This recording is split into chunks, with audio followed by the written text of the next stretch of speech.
So this is the Google Pixel 7 Pro. This is probably the nicest phone I've ever used in my life.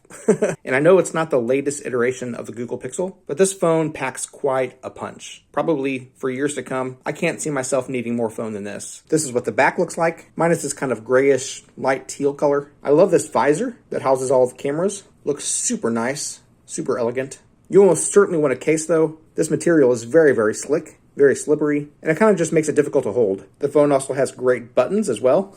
They have a nice clip to them, very satisfying. It charges via USB-C, it is fast charging, and it also has wireless charging. So, a couple things about this phone. The screen is super responsive. There's two toggles for the resolution. One is high resolution, 1080, and the other is full resolution, 1440. Keeping it at 1080 is going to be just a little bit better with battery life, so that's where I keep it. And then for the refresh rate, it has a toggle called Smooth Display, but it will also increase battery usage. So I'm going to go ahead and turn that off. Even with that off though, everything is super smooth. The phone is very responsive. It works just great. Watching videos on this phone is a very nice experience as well. The screen is plenty large and the colors look very, very nice. And it's got stereo speakers. The sound plays from both the left and the right side, and it's plenty loud. It just works great. All of my apps load quickly, and it's just a really nice experience all around. Super easy to use. Just works perfectly. It has nice, really subtle animations to it as well. So depending on how you interact with the device, the animations reflect that, and it's really cool. So if I hit this power button here on the side, you can see that the screen turns on, kind of fades in from that power button. And same if I turn it off.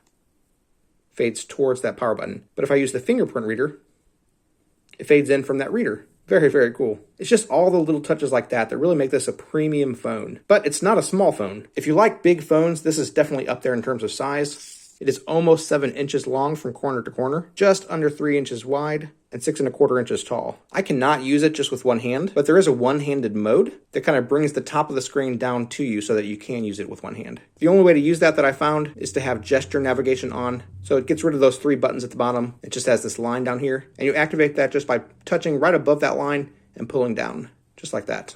And then even then, I still can't reach that top left corner of it. It's just a little out of my reach. Everywhere else is just fine. If I strain really hard, I can make it.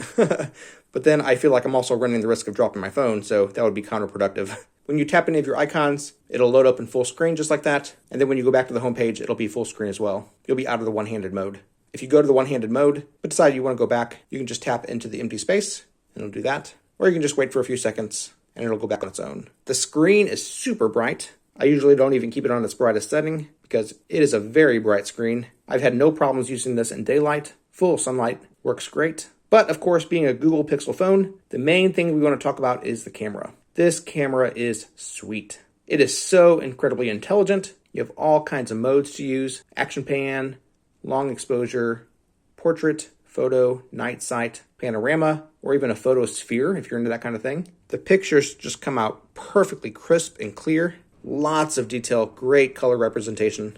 And even the video on this is amazing. Even in low light conditions, videos turn out colorful with very little noise, and it just works great.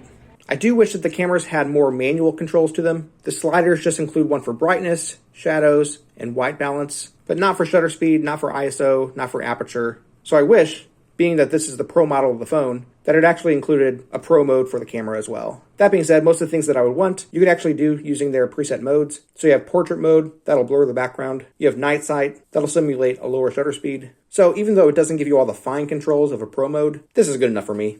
So yeah, if you want a phone that just works, has great cameras, it's very responsive, has a great display, but don't want to pay this year's premium price on a phone, seriously, get this one. It is a great phone. If you'd like to purchase it, there's a link in the description. We get a small commission and it would really help us out. I'm Chris, and with my wife Abby's help, I'm on a quest to review literally everything sold on Amazon. So if there's something that you need a review of, literally just tell me. Let me know in a comment, and I'll literally buy it and just review it for you. Literally. They tell me that I'm never gonna make it. They want me to do something that could make sense.